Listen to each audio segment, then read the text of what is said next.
ரெண்டு கேம்லையும் menu buttons எப்படி கொடுத்துருக்காங்கங்கிறத பாருங்க. எல்லா பிராண்ட்ஸும் மெனு வந்து ஒரே மாதிரியே கொடுக்க மாட்டாங்க, மாறி மாறி தான் இருக்கும். பட் அது பிரச்சனை கிடையாது. மெனுக்குள்ள இருக்க வேண்டிய விஷயங்கள் தான் நமக்கு முக்கியம். எல்லா கேம்லையும் மெனுக்குள்ள இருக்கக்கூடிய விஷயங்கள் என்னவோ ஒன்றா தான் இருக்கும். வேற வேற கேமரால வேற வேற பிராண்டில் அது வேற வேற இடங்களில் பேர் வேணா அப்படி கொஞ்சம் கொஞ்சம் மாற்றி வச்சிருப்பாங்களே தவிர மற்றபடி எல்லா கேமராலையும் ஒரே ஃபங்க்ஷன் தான் பண்ண போகுது. எல்லா கேமராவும் ஃபோட்டோ தான் எடுக்க போகுது. ஃபோட்டோ எடுக்கிறதுக்கு தேவையான கண்ட்ரோல்ஸ், அந்த கண்ட்ரோல்ஸ் ஒரு பிராண்டில் என்ன மாதிரி இருக்கோ அதே தான் இன்னொரு பிராண்டில் இன்னொரு மாதிரி இருக்க போகுது. பெரிய டிஃப்ரென்ஸ் எதுவுமே கிடையாதுங்கிற பட்சத்தில் நம்ம எந்த பிராண்டு கேமராவில் வேணும்னாலும் இந்த ஃபங்க்ஷன்ஸை நம்ம யூஸ் பண்ணிக்க முடியும். எந்த பிராண்டு கேமரா வாங்குகிறோம் அப்படிங்கிறது விஷயம் இல்லை. நம்ம எதிர்பார்க்குற குவாலிட்டி, ஃபீச்சர்ஸ் செக் பண்ணுற விஷயங்கள் எல்லாமே எந்த பிராண்டு கேமராவில் பர்ஃபெக்டாக இருக்குது, அந்த பிராண்டு கேமரா தான் நமக்கானது அப்படிங்கிறத டிசைட் பண்ணி வாங்கிடுவோம். வாங்கினதுக்கப்புறம் அதுக்குள்ளே இருக்கக்கூடிய மெனு பட்டன்ஸ் எல்லாமே சேம். ஒரு பிராண்டில் நம்ம ஃபுல்லாக கோ த்ரூ பண்ணிட்டோம் அப்படின்னா அந்த பிராண்டில் இருக்கக்கூடிய விஷயங்கள் தான் எல்லா பிராண்ட்லையும் இருக்க போகுது. வேற வேற பேரில் இருக்கும். கொஞ்சம் கொஞ்சம் அது என்னன்னு தெரிஞ்சுக்கிட்டோம் அப்படின்னா அதுக்கப்புறம் அதெல்லாம் ஈஸி தான் இல்லையா? ஸோ அது ஒரு பெரிய விஷயமே கிடையாது. ஸோ அடுத்து நம்ம பார்க்க போகிறது ஃபங்க்ஷன் பட்டன். ஃபங்க்ஷன் பட்டன் அப்படிங்கிறது சோனி கேமராலையும் சரி, ஃபியூஜி ஃபிலிம் கேமராலையும் சரி, நிக்கான் கேமராலையும் சரி, கேனன் கேமராலையும் சரி, எந்த பிராண்டு கேமராவாக இருந்தாலும் ஃபங்க்ஷன் பட்டன்கிறது கொஞ்சம் கொஞ்சம் அப்படி பிச்சு போட்ட மாதிரி கொஞ்சம் மாறி மாறி தான் இருக்கும். பட் கேனனில் Qன்னு ஒரு பட்டன் கொடுத்துருப்பாங்க, சோனியில் F1ங்கிற மாதிரி ஒரு பட்டன் இருக்கும், நிக்கான்லையும் F1 தான் நினைக்கிறேன். அதாவது ஃபங்க்ஷன் அப்படிங்கிறத ஷார்ட் ஃபார்மாக F1 அப்படின்னு சொல்லி சொல்கிறாங்க. இதில் பார்த்தீங்க அப்படின்னா பேர் என்னவோ வேற வேறையாக இருக்கலாம், அது பண்ணக்கூடிய வேலை ஃபங்க்ஷன், அவ்வளோதான். நம்ம எதை கொண்டுட்டு வந்து எந்த பட்டனை வந்து நம்ம குயிக்காக அக்சஸ் பண்ணணும்னு நினைக்கிறோமோ அந்த பட்டனை குயிக்காக அக்சஸ் பண்ணுறதுக்காக கொடுத்துருக்கிறது தான் இந்த ஃபங்க்ஷன் பட்டன்ஸ். இந்த ஃபங்க்ஷன் பட்டனில் நம்ம எந்த செட்டிங்கை குயிக்காக மாற்றணும்னு நினைக்கிறோமோ அது நம்மளே கஸ்டமைஸ் பண்ணி வச்சுக்க முடியும். சில கேமராஸில் இந்த மாதிரி சேஞ்ச் பண்ணி வைக்க முடியாமல் கூட இருக்கலாம். பட் அது நமக்கு பிரச்சனையே இல்லை. தேவையான முக்கியமான செட்டிங்ஸை மட்டும்தான் அந்த ஃபங்க்ஷன் பட்டன்ஸ்குள்ளே கொடுத்துருப்பாங்க. எந்த மெனு எதுக்குள்ளே இருக்குது அப்படிங்கிறத நம்ம தெரிஞ்சுக்கிட்டோம் அப்படின்னாவே நம்ம போக போக அது அண்டர்ஸ்டாண்ட் ஆயிரும், நம்ம கைக்கு பழக்கம் வந்துடும். ஈஸியாக நம்ம அதை வந்து அக்சஸ் பண்ணிட்டு போய்கிட்டே இருக்கலாம். மெனுஸ் எங்கே இருக்குங்கிறத கண்டுபிடிக்கிறது தான் கஷ்டம். கண்டுபிடிச்சி ரெகுலராக நம்ம யூஸ் பண்ண ஆரம்பிச்சிட்டோம் அப்படின்னா அந்த மெனுவை அக்சஸ் பண்ணுறதுங்கிறது ரொம்பவே சிம்பிள் அண்ட் ஈஸியாக ஆகிடும். சோனியோட டெலீட் பண்ணுற பட்டன் அண்ட் ஃபியூஜியோட டெலீட் பண்ணுற பட்டன். டெலீட் பண்ணுற பட்டனில் என்னங்க இருக்குது பெருசாக? கிளிக் பண்ணால் டெலீட்டுங்கிற ஆப்ஷன் கேட்க போகுது, செலக்ட் பண்ணி டெலீட் பண்ண போகிறோம், அவ்வளோதான். பெரிய டிஃப்ரெண்ட் இல்லை. செல்ஃபோனில் நம்ம பண்ணாத விஷயமா? அதே போல் ப்ளேபேக் பட்டன், நம்ம ப்ரிவியூ பார்க்குற பட்டன் கூட அதை சொல்லுவோம். அப்போது எல்லா கேமராலையுமே நம்ம எடுத்த ஃபோட்டோவை ப்ரிவியூ பண்ணி பார்க்குறதுக்குன்னு ஒரு பட்டன் வந்து கொடுத்துருப்பாங்க.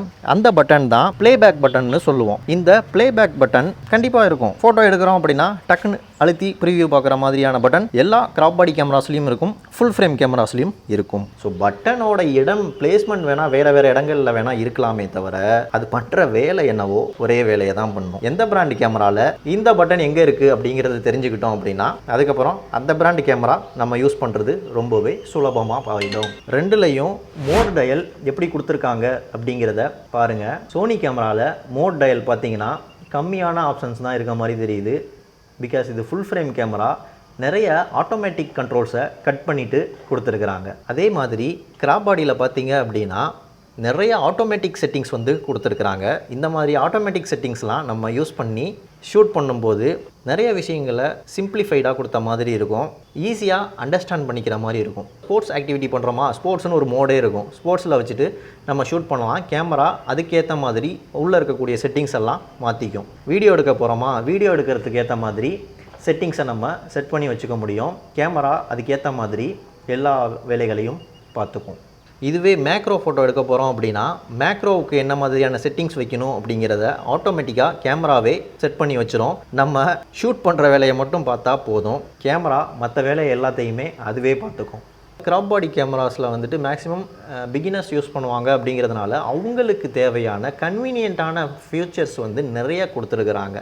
சிம்பிளாக யூஸ் பண்ணணும், அது ரொம்ப போட்டு காம்ப்ளிகேட் பண்ணிக்காமல் எது என்னன்னு தெரியாமல் இருக்கக்கூடாது அப்படிங்கிறதுக்காண்டி அதுக்கு சில விஷயங்களும் கொடுத்துருக்குறாங்க. அந்தந்த மெனுவை டக்குன்னு ஆன் பண்ணி விட்டுட்டு அப்படியே நம்ம ஷூட் பண்ணணும் அப்படின்னா ஈஸியாக ஃபங்க்ஷன்ஸை நம்ம அச்சீவ் பண்ணிக்க முடியும். நிறைய செட்டிங்ஸ் பற்றின நாலேஜ் இல்லாதவங்க கூட இந்த கிராப் பாடி கேமராவை ஈஸியாக யூஸ் பண்ணிக்க முடியும். அதுக்காக செய்யப்பட்டது தான் இந்த கிராப் பாடி கேமராஸே.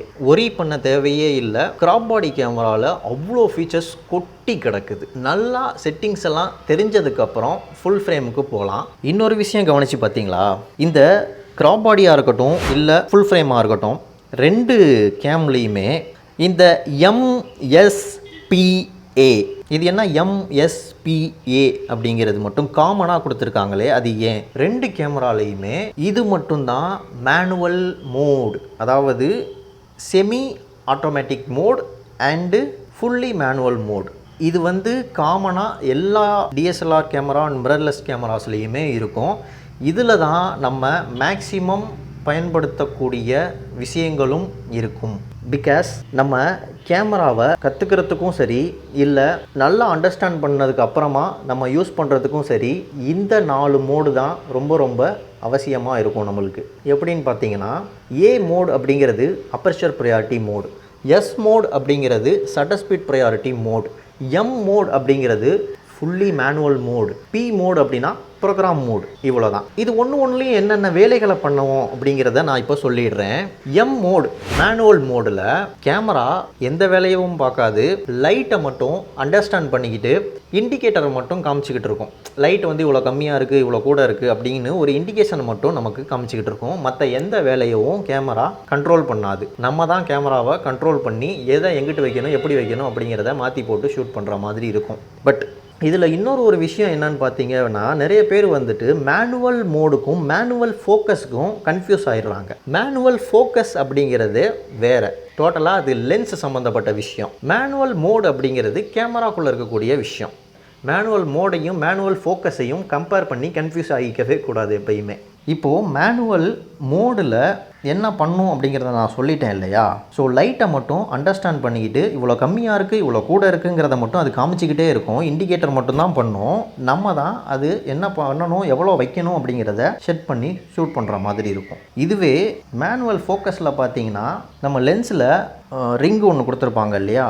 அதாவது மேனுவல் ஃபோக்கஸ் ரிங்குனே ஒரு ரிங் இருக்கும். அந்த ரிங்கை அப்படி ரொட்டேட் பண்ணி நம்ம ஃபோக்கஸை அட்ஜஸ்ட் பண்ணி நம்ம ஷூட் பண்ணுவோம்.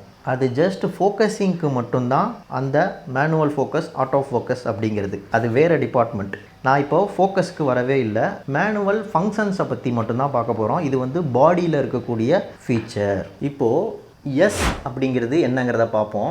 எஸ் அப்படின்னா ஷட்டர் ப்ரையாரிட்டி மோடுன்னு நான் சொல்லிட்டேன். ஷட்டர் ப்ரையாரிட்டி மோடில் கேமரா ஷட்டர் ஸ்பீடை மட்டும் நம்ம கண்ட்ரோலில் விட்டுரும், மற்ற எல்லா விஷயத்தையும் ஆட்டோமேட்டிக்காக கேமராவே பார்த்துக்கும். ஏ அப்படின்னா அப்பர்ச்சர் ப்ரையாரிட்டி மோடுன்னு சொல்லிட்டேன். இதில் அப்பர்ச்சர் அப்படிங்கிறத மட்டும் நம்ம கண்ட்ரோலில் விட்டுரும், மற்ற வேலை எல்லாத்தையுமே கேமராவே பார்த்துக்கும். ஸோ அப்பர்ச்சர் அப்படிங்கிறத நம்ம கண்ட்ரோல் பண்ணால் போதும், மற்ற எல்லா ஃபங்க்ஷன்ஸையும் கேமரா ஆட்டோமேட்டிக்காக கண்ட்ரோல் பண்ணிக்கும். அதுக்கு எவ்வளோ ஷட்டர் ஸ்பீட் வைக்கணும், எவ்வளோ ISO வைக்கணும், வேறு என்னென்னதில் வைக்கணும் அப்படிங்கிறத கேமரா பார்த்துக்கும். நம்ம ஷட்டர் ஸ்பீடை மட்டும் கண்ட்ரோல் பண்ணிவிட்டு அழகாக ஃபோட்டோ எடுத்துகிட்டு போயிட்டு இருக்கலாம். அதே மாதிரி அப்பர்ச்சரை மட்டும் அப்பர்ச்சர் ப்ரையாரிட்டி மோடில் போட்டுட்டு அப்பர்ச்சரை மட்டும் கண்ட்ரோல் பண்ணிவிட்டு ஆட்டோமேட்டிக்காக ஃபோட்டோ எடுத்துகிட்டு போயிட்டே இருக்கலாம். ஸோ பிகினிங்காக கேமராவை பழகும்போது நம்ம இந்த எஸ் மோட் அண்ட் ஏ மோடில் போட்டு பழகும்போது நமக்கு ரொம்பவே கன்வீனியண்ட்டாகவும் ஈஸியாகவும் இருக்கும் நம்ம ஃபோட்டோ எடுக்கிறதுக்கு. இதில் நம்ம தெரிஞ்சிக்கக்கூடிய விஷயம் என்னென்னா, அப்பர்ச்சர்னா என்ன, ஷட்டர் ஸ்பீட்னா என்னங்கிறது தான். அப்பர்ச்சர்னா என்னன்னு தெரிஞ்சுக்கணும்னா நீங்கள் இந்த வீடியோவை பாருங்கள், ஷட்டர் ஸ்பீட்னா என்னன்னு தெரிஞ்சுக்கணும்னா நீங்கள் இந்த வீடியோவை பாருங்கள். இந்த 2 வீடியோலையும் நான் டீட்டெயிலாக அப்பர்ச்சர்னா என்ன, ஷட்டர் ஸ்பீட்னா என்ன அப்படிங்கிறத